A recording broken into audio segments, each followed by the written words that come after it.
கோலியாத்தினுடைய வார்த்தையை கேட்டு எல்லாரும் சோர்ந்து போய் நிற்கிறாங்க. அவனுடைய தேவர்களை கொண்டு அவன் சபிக்கிறான். அவன் ரொம்ப சவாலா பேசுறான். வாங்க சண்டை போடலாம், ஒருத்தனை அனுப்புங்க, என்ன அவன் ஜெயிக்கட்டும், என் கூட யாராவது ஜெயிக்க முடியுமா, என் கூட யாராவது போராட முடியுமா. அவனுடைய தேவர்களை கொண்டு ரொம்ப அசிங்கமா திட்டுறான், இஸ்ரவேலை சபிக்கிறான், நம்முடைய கர்த்தரையே அவன் ரொம்ப அசுத்தமா பேசுறான். அப்ப அங்க இருக்கிற ஜனங்கள் எல்லாம் அவனுடைய வார்த்தையை கேட்டு சோர்ந்து போனாலும் ஒரே ஒரு தேவனுடைய பிள்ளை எழும்பி நின்னு சொல்றான், இல்ல இல்ல, இஸ்ரவேலின் தேவனை தூசிக்கிறதற்கு இப்படி பேசுறதுக்கு இவன் யாரு? நான் கண்டிப்பா சோர்ந்து போக மாட்டேன்.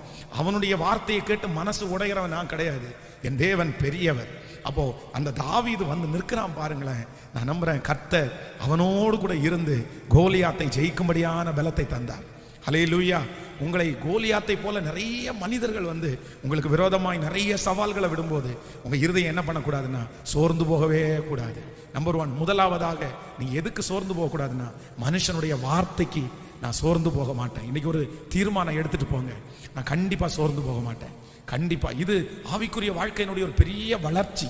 ஒரு பெரிய நீங்க ஆவிக்குரிய வாழ்க்கையில வளர்ந்துருக்கிறீங்கன்றத அடையாளம் என்ன அப்படின்னா, மனுஷனுடைய வார்த்தை உங்களை கஷ்டப்படுத்தல அப்படின்னா நீங்க வளர்ந்ததாக அர்த்தம். ஆமென். மனுஷனுடைய வார்த்தை உங்களை கஷ்டப்படுத்துமே ஆனால் நீங்க ஆவிக்குரிய வாழ்க்கையில இன்னும் நிறைய முன்னேறணும்னு அர்த்தம். அப்போ கர்த்தருடைய பிள்ளை, கர்த்தரோட இருக்கிறவங்க மனுஷனுடைய வார்த்தைக்கு ஒரு நாள் என்ன பண்ண மாட்டாங்கன்னா பயப்படவே மாட்டாங்க. கைகளை உயர்த்தி சொல்லுவோம், ஆண்டவரே நான் இனி மனுஷனுடைய வார்த்தைக்கு சோர்ந்து போகவே மாட்டேன். ஹல்லேலூயா. உங்களை உற்சாகப்படுத்த வேண்டிய நபர் உங்களை சோர்வுக்குள்ளாக்கி பேசுகிறது உண்மைதான். ஹல்லேலூயா. சொல்லுங்கள், ஆண்டவரே நான் சோர்ந்து போக மாட்டேன். நான் ஏன் மனுஷனுடைய வார்த்தைக்கு சோர்ந்து போகணும்? நான் எதற்காக அந்த சாதாரணமான நாசியிலே சுவாசம் இருக்கிற அந்த மனுஷனுடைய வார்த்தைக்கு நான் ஏன் சோர்ந்து போகணும்? சொல்லுங்க, நான் சோர்ந்து போக மாட்டேன். இனி நான் சோர்ந்து போக மாட்டேன். இந்த வார்த்தை எனக்காகவே நீர் பேசுகிறீர் ஆண்டவரே. நான் தான் அப்படி சோர்ந்து போய் வந்தது உண்மை, என்னுடைய இருதயத்துல தான் அது ஓடிக்கொண்டிருக்கிறது.